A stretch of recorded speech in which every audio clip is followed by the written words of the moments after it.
우리가 잘 아는 말씀이죠. 오늘 하나님께서 이스라엘 백성들을 애굽에서 구원하시기 위해서 모세를 부르셨습니다. 그리고 또 모세 옆에 모세를 돕는 말 잘하는 사람 아론을 붙여주셨죠.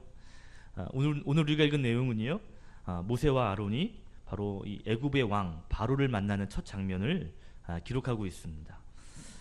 모세의 입장에서 참 감사한 것은요, 하나님이 바로를 만나면 어떻게 될지 그것에 대하여 상황을 먼저 알려주셨거든요. 그죠?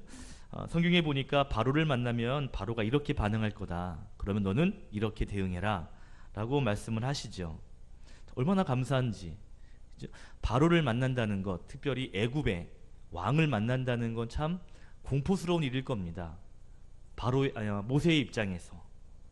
그런데 그것도 그냥 만나는 것이 아니라 종살이하고 있는 이스라엘 백성들을 풀어줘라 라고 하는 말을 그 앞에서 한다는 건 참 두려운 일일 수 있거든요.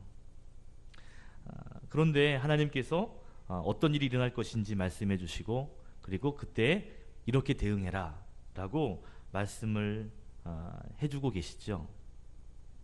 제가 모세라고 할지라도 이렇게 하나님께서 미리미리 말씀만 해주신다면 해볼만 할 것 같습니다.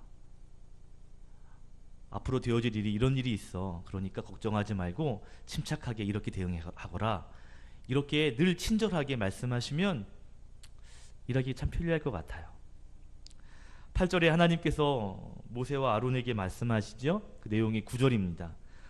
바로가 너희에게 이르기를 너희가 이적을 보이라 이렇게 말할 거다.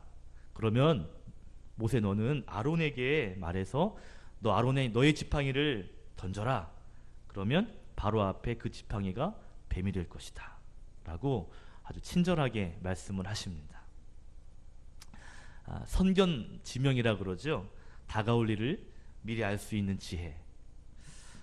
하나님은 그것을 모세에게 주셨어요. 말씀하셨습니다. 그래서 모세가 바로를 만나면 이렇게 하면 된다. 10절에 보니까 정말 일이 그렇게 진행이 되죠. 그죠? 그래서 모세가 아론에게 말하고 아론의 지팡이를 던져서 뱀이 되었다라고 하는 장면을 오늘 그대로 성경에 기록하고 있습니다. 근데 참 당황스러운 일이 생겼어요. 뭐냐면 하나님께서 지팡이를 던지면 뱀이 될 거다라고 분명히 말씀하셨는데 어떻게 보면 이런 기적을 보여주면 상황이 딱 정리가 될 것처럼 마치 해피엔딩으로 일이 잘 되어질 것 같은데 11절에 보니까요, 바로가 현인들과 마술사들과 요술사들을 불러요.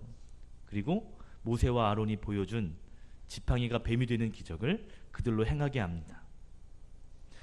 하나님께서 바로가 이렇게 반응할 거야. 그럼 너는 이렇게 행동해라 라고 하면 그러면 그 다음의 일은 해피엔딩이 되면 좋겠는데, 그런데 그 뒤에 보니까 요술사들도 아론과 모세가 한 일을 그대로 행합니다. 좀 당황했을 것 같아요. 그러나 12절 이하에 보니까요, 아론의 지팡이, 그 지팡이가 뱀이 되었던 그것이 다른 요술로 만들어진 그 뱀들을, 그 지팡이를 다 삼켜버렸다라고 말하고 있습니다. 그죠? 분명히 그 앞에 바로가 뭐라고 이야기했냐면 이적을 보여라, 기적을 보여봐라 이렇게 요구했거든요. 그래서 정말 지팡이가 뱀이 되는 기적을 보여줬어요. 그리고 또 물론 다른 뱀들이 생겼지만 모세와 아론의 그 만든 그 뱀이 다른 것들 다 잡아먹는 놀라운 기적을 보여줬습니다. 근데 13절에 보십시오. 13절에 보니까 바로의 마음이 완악하여졌다, 완악했다 해서 모세와 아론의 말을 듣지 않았다 라고 이야기하고 있죠. 13절 끝에 보면 이렇게 이야기해요. 이런 일들이 여호와의 말씀처럼 되었더라. 그죠? 기적을 보여줘요. 분명히 바로 왕은 기적을 보여달라 할 거야. 그러면 이런 기적을 보여주어라. 그런데 그렇게 하지만 바로 왕은 마음이 완악할 것이다. 여러분 그 위에 3절과 4절에 보면 이미 그렇게 될 것을 말씀하셨죠. 하나님 모세에게 말씀하셨어요. 내가 바로의 마음을 완악하게 할 것이다. 그래서 내 표징과 이적을 애굽 땅에서 많이 행할 것이다. 바로는 여전히 너희의 말을 듣지 않을 것이다. 라는 것들도 미리 말씀을 하셨습니다. 하나님은 일이 이렇게 될 것을 다 말씀하셨어요. 그렇죠? 그리고 이 말을 들었던 아마 모세와 아론도 어느 정도는 예측했을 겁니다. 이런 기적을 보여도 아마 바로는 이렇게 반응할 것이고 더 많은 기적들을 보여야 되는 그런 상황으로 갈 것이다 라는 걸 아마 짐작했을 겁니다. 하나님이 그렇게 말씀하셨으니까요. 그렇죠? 그런데 하나님께서 말씀하신데 그 앞에는 이런 말씀을 하셨거든요. 여러분 7장 1절과 2절 말씀 보십시오. 하나님께서 모세에게 이렇게 말씀을 하셨어요. 내가 모세 너를 바로 앞에 보낼 텐데 그런 너를 신처럼 신같이 되게 하겠고 내 형 아론은 너의 대언자가 될 것이다. 그래서 2절 끝에 보니까 그래서 결국에는 이스라엘 자손을 그 땅에서 내보내게 될 것이다 라고 말씀을 했습니다. 중요한 건 뭐냐면 하나님께서 모세에게 야 너 바로 왕 앞에 갈 때 바로가 너를 신처럼 여길 거야 그렇게 말씀하셨거든요. 여기서 신이라는 단어는 히브리어로 보면 엘로힘이라는 단어입니다. 하나님이라는 단어죠. 그러니까 영어 성경을 보면 하나님 같이 라고 해석을 했어요. 또 우리는 신이라고 해석을 했는데 하나님 같이 라고 해석했습니다. 근데 이 같이라는 말도 사실은 영어 성경에서 붙어진 말이에요. 진짜 원어는 어떻게 해석되냐면 이렇게 해석됩니다. 내가 너를 바로에게 하나님이 되게 하리라. 바로왕 앞에 너는 하나님이 되게 하리라. 나처럼 되게 하겠다 라고 말씀을 하셨다는 것이죠. 이 말의 의미가 뭘까요? 너에게 모든 권세를 줄게. 또 내가 너에게 이렇게 행할 테니까 너 용기 내라. 담대해라. 믿음을 가져라. 이런 말씀이죠. 그렇죠? 한번 생각해 보세요. 하나님이 모세에게 말하기를 내가 나처럼 만들어 줄게. 내가 신같이 보이게 해줄게 라고 말씀을 하셨습니다. 그리고 결국에는 이스라엘 자손이 결국 애굽에서 떠나게 될 것이다 라고 말씀을 하셨어요. 1절과 2절까지만 들으면 일이 굉장히 쉽게 아주 순조롭게 풀릴 것 같습니다. 하나님이 신처럼 모세를 보여주시게 한다는 거죠. 엄청난 힘을 보여주신다는 거 아니에요. 그럼에도 불구하고 이러한 엄청난 힘을 너에게 부여할 테지만 그러나 바로의 마음은 완악할 것이고 그리고 나를 통해 많은 기적과 이적이 보여질 때 그제서야 그 일을 이루어질 것이다 라고 3절과 4절 바로 뒤에 말씀을 하셨습니다. 저는 이런 생각이 들었어요. 야, 신처럼 보인다. 하나님처럼 보인다. 얼마나 대단할까? 하나님처럼 이런 기적을 행할 수 있다면 일이 참 빨리 해결될 것 같은데 여러분 하나님 같은 능력을 가졌다고 생각해 보세요. 그렇게 능력을 행할 수 있다면 참 쉽게 빨리빨리 일이 진행될 것 같은데 그런데 그 뒤에 상황은요 그렇게 빨리 진행되는 것 같지 않죠. 그러니까 지팡이를 던져 뱀이 되는 기적을 보여주면 확 달라질 것 같지만 그렇지 않습니다. 그 뒤에부터 여러분 10가지 재앙이 나오거든요. 한 가지도 아니고 10가지 재앙들을 행해야 되는 상황이 놓이게 됩니다. 오늘 본문의 말씀을 묵상하면서 저는 이 모세의 모습이 마치 우리가 사는 모습과 좀 비슷하다라는 생각이 들어요. 무엇이냐면 하나님이 날마다 우리에게 말씀하시죠. 너 하나님의 자녀야. 넌 믿음의 용사야. 하나님 너와 함께 하신다.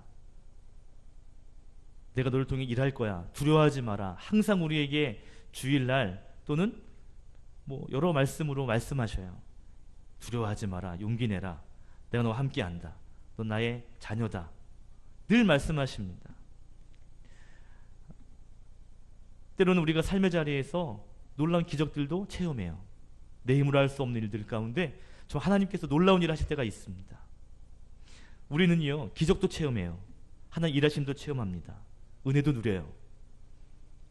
분명 하나님께서 우리를 이렇게 대단한 존재로 삼아주시고 삶의 자리에서 기적도 행하신다는 걸 알아요. 그런데 그럼에도 불구하고 때로는 우리가 마치 변해가지 않는 세상을 바라보며 마치 바로가 꿈쩍도 하지 않는 그러한 상황들을 바라보면서 또 실망하고 또 낙심합니다. 모세를 통해서 기적이 보여요. 기적을 경험했어요. 하나님께서 야, 넌 신처럼 할 거야. 넌 대단한 용서 쓸 거야. 라는 말씀도 늘 들어요. 그리고 기적도 체험해요. 그런데 멋지게 세상이 바뀌지 않거든요. 달라지지 않는 것들을 많이 봐요. 그러면서 또 실망하고 또 낙심하고 또 두려워합니다. 오늘 성경에는 모세가 두려워했다, 걱정했다, 염려했다라는 말은 나오지 않지만 그러나 우리의 삶을 한번 생각해 보면요. 정말 내가 하나님의 자녀지. 나 하나님의 사람 맞아. 나와 함께 하셔. 늘 아는데 그리고 때로는 기적을 경험하거든요. 정말 나 상 받는 사람 맞아. 하면서도 또 달라지지 않는 영역을 보면서 또 실망합니다. 정말 하나님 왜 이렇게 일하실까 하고 또 두려워하기도 하고요. 혹시 여러분 하나님의 일하심을 볼 때 궁금한 점이 생기지 않으세요? 하나님 능력이 많으신 분인데 굳이 왜 바로의 마음을 완악하게 하셔서 일을 그렇게 질질 끌어가시는 걸까? 왜 자꾸 하나님의 이 구원의 사역들을 왜 자꾸만 이렇게 지지부진하게 이렇게 진행되게 하실까? 하나님 능력이 있는 분이잖아요. 그죠? 어차피 구원하셨잖아요. 굳이 화끈하게 한 방으로 끝낼 수 있는데 굳이 꼭 10가지 재앙을 왜 행하셔야 할까요?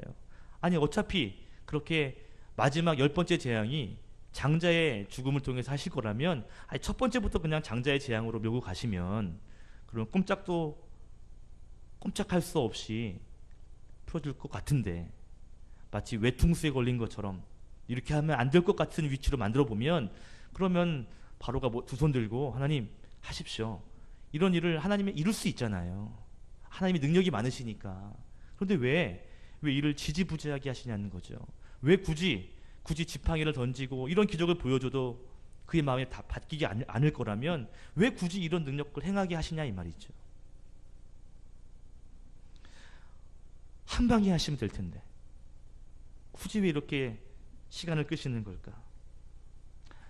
한 방으로 끝냈더라면 모세도 고생 안 할 텐데 왜 이렇게 하시는 걸까요? 분명히 하나님의 이유를 우리가 다 알 수는 없지만 오늘 성경을 통해서 한 가지 분명하게 알 수 있는 말씀이 있습니다. 5절의 말씀이에요. 우리 그 위에 5절 말씀을 한 목소리로 함께 읽겠습니다. 시작. 내가 내 손을 애굽 위에 펴서 이스라엘 자손을 그 땅에서 인도하여 낼 때에야 애굽 사람이 나를 여호와인 줄 알리라 하시니라. 아멘. 하나님의 계획이 있는데요. 하나님의 계획은 이스라엘 백성들을 애굽 땅에서 건지는 것입니다. 이게 첫 번째 계획이에요. 우리는 그 계획을 이루신 걸 알아요. 그런데 또 한 가지 하나님의 계획이 있어요. 그것이 뭐냐면요. 애굽 사람들도 내가 하나님인 줄 알게 하겠다라고 하는 하나님의 계획이 있습니다. 여러분 잘 생각해 보세요. 하나님 우리를 통해 구원하실 것이고 기적을 행하실 것이고 우리를 축복의 땅으로 인도하실 겁니다. 이스라엘 백성들이 그렇게 했던 것처럼 그 계획은 이루어질 거예요. 또 한 가지 하나님의 계획이 있어요. 그것이 뭐냐면 하나님이 하나님 되심을 믿지 않는 자들에게까지도 알게 하시는 하나님의 뜻이 있습니다. 여러분 우리가 이 목적을 분명히 알지 못하면 우리는 굉장히 조급할 수 있고요. 실망할 수 있는 것 같아요. 분명 하나님은 모세를 신처럼 보이게 한다 그랬거든요. 여러 가지 표적과 기적도 분명히 모세를 통해서 행한다 하셨습니다. 출애굽도 분명히 이루어서 구원의 역사를 이루겠다 하셨어요. 그런데 또 한 가지 하나님의 하고 싶은 일이 있으세요. 그것이 뭐냐면 하나님을 드러내는 것입니다. 그 일을 통해서 내가 하나님이다 라고 하는 것을 보이시고 싶은 그러한 계획이 있다라는 것입니다. 하나님이 모세를 신처럼 보이게 하고 기적도 행하게 하고 이적도 행하신 이유가 있습니다. 이스라엘 백성들을 구원하기 위함이에요. 그런데 또 한 가지 가치 있는 일이 있습니다. 그 일을 통해서 하나님이 드러나는 것이죠. 정말 저 백성을 인도하시는 분이 계신데 그분이 하나님이시다. 저 기적을 행하게 하시는 그 주권자가 있는데 그분이 바로 하나님이시다 라는 것을 많은 사람들에게 보여주기 위한 하나님의 계획이 있습니다. 우리들의 시선은요, 우리의 문제 해결하면, 우리의 삶의 것들이 변화되면 이것에 많이 초점을 가질 때가 있거든요.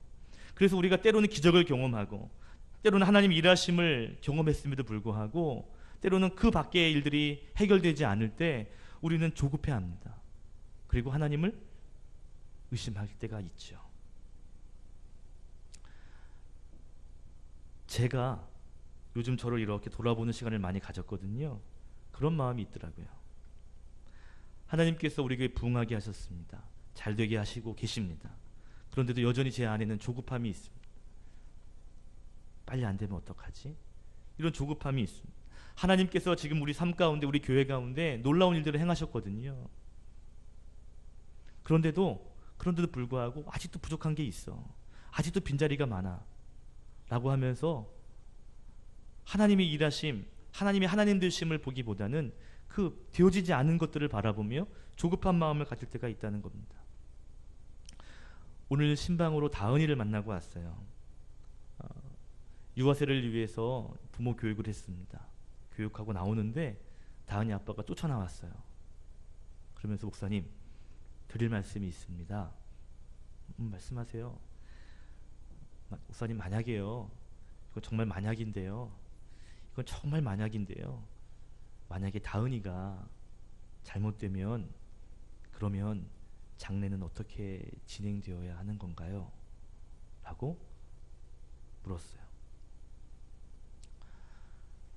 다은이와 비슷한 질병, 같이 입원한 아이들은요, 이미 다 하늘나라로 갔답니다.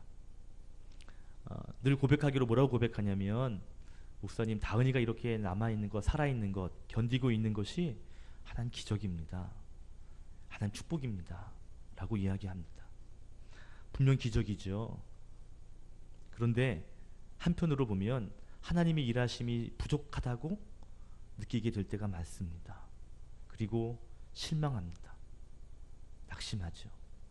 분명히 보여지는 기적은요, 다른 아이보다 하나님께 더 그 아이에게 생명을 연장시켜 주시고, 그리고 오늘 가보니까 건강하더라고요. 그렇지만 또 되어지지 않은 상황을 바라보면서 또 실망합니다. 하나님 일하실 거면 좀 더 멋있게 일해 주시지. 걱정하고 염려할 때가 있습니다. 여러분, 다 우리 삶에 그런 경험들이 있지 않으세요? 하나님의 기적들을 다 보았죠. 다 경험했습니다. 그러면서도 허전한 마음을 버리지 못하는 마음들이 있잖아요. 내 삶에 기적이 있었는데도 불구하고 또 조급해집니다. 또 걱정하게 되고요. 혹시 그 이유가 내 입장에서만 생각하고 내 삶의 문제에만 너무 집중되어 있기 때문은 아닐까 생각해 봅니다. 우리의 삶에서도요, 하나님께서 내가 너를 통해 내가 여호와인 줄을 분명히 알게 하고 싶다라는 계획들이 있을 텐데, 우리는 그 하나님의 계획, 하나님을 보이기 위한 일을 보다는 내 삶의 문제가 해결되지 않아서, 기적을 경험했는데도 여전히 내 문제가 남아있어서 조급해하는 마음들이 있습니다. 하나님은 이러한 일들이 있을 것이고, 그 다음에 비로소 그들이 내가 여호와인 줄 분명히 알게 될 것이다. 그때가 돼서야 알게 되리라. 이 일을 거쳐야만 내가 하나님이 드러나는 일들이 있을 텐데, 우리는 그것에는 전혀 관심이 없고요. 왜 나에게는 이런 것만, 왜 이건 해결되지 않을까요? 방금 전에 기적을 경험했거든요. 그런데도 여기는 기적이 안 일어나는 거예요. 그러면서 또 실망하고 또 낙심하는, 할 수밖에 없는 그런 마음일 때가 있는 것 같습니다. 여러분 어떠세요? 여러분, 하나님 되심, 내 삶 가운데 나를 통해 하나님이 드러나는 일들에 대해서는 얼만큼 관심을 갖고 계신지, 우리 교회를 통해 하나님이 드러나는 일들에 대해서 얼마나 관심이 있는지 우리가 좀 생각하고 그 일에 관심을 가져야 되지 않을까요? 여러분, 하나님께서 하나님이 진정 하나님이심을 보여주시기 위해서 때로는 천천히 일하고 계시다면, 그리고 그 일에 저와 여러분을 사용하고 계시다면 우리가 하나님을 위해 그 일들을 감당해야 될 터인데, 그런데 우리는 그것에 관심이 있는 것이 아니라 내 삶의 문제 해결만 너무 집중해서 하나님을 끌어오는, 하나님 이거 해주셔야죠 라고 기도하며 하나님의 바지를 잡을 때가 덜어 있는 것 같습니다. 기적은 계속 일어나고 있는데 내 문제, 내 환경에만 집중하면 우린 여전히 낙심할 수 있고 여전히 조급할 수 있습니다. 중요한 것은 뭘까요? 중요한 것은 그 일 가운데 정말 하나님이 하나님 되심, 정말 하나님이 보여질 수 있는 그러한 삶에 우리가 집중해야 될 터인데, 우리를 통해 하나님을 더 보여줄 수 있어야 되는데 우리는 자꾸 내 앞에 것만 보려할 때가 있는 것 같습니다. 조금 문제가 더디게 해결될 수 있어요. 하나님께서 10가지를 다 행하셔야, 그래야 비로소 하나님이 더 보여질 수 있기 때문에 하나님은 능력을 주시면서 우리가 1가지 기적, 2가지 기적, 3가지 기적을 행하게 하실 때가 있습니다. 우리의 삶의 목적이 있다면요, 그것은 하나님을 하나님 되게 믿는 것입니다. 하나님의 이름을 세상 사람들에게 자랑할 수 있도록 우리가 쓰임받는 삶. 하나님은 그 일을 위해서 우리를 사역자로, 또 우리를 하나님의 사람으로 불러주신 줄로 믿습니다. 지금도 우리를 그렇게 사용하고 계실 거예요. 우리 삶의 자리에서. 여러분, 오늘 하나님의 하나님 되심에 우리가 다시 한번 집중하고, 특별히 하나님 그 기적의 통로가 될 수 있기를, 우리를 통해 하나님이 정말 멋지게 보여줄 수 있는 삶, 저와 여러분이 살아낼 수 있기를 우리가 함께 기도하며 나아갔으면 좋겠습니다. 하나님께서 그때그때마다 기적을 행하실 겁니다. 놀라운 일들을 행하실 거예요. 우리는 하나님의 하나님 되심을 보여주기 위해서 그 일들을, 그 기적들을 하나씩 하나씩 해내가면서, 그래서 결국에는 우리의 일들도 문제를 해결되고 하나님도 드러나는 그런 축복의 삶, 그런 축복의 통로가 저 여러분 되실 줄로 믿습니다. 기도하겠습니다.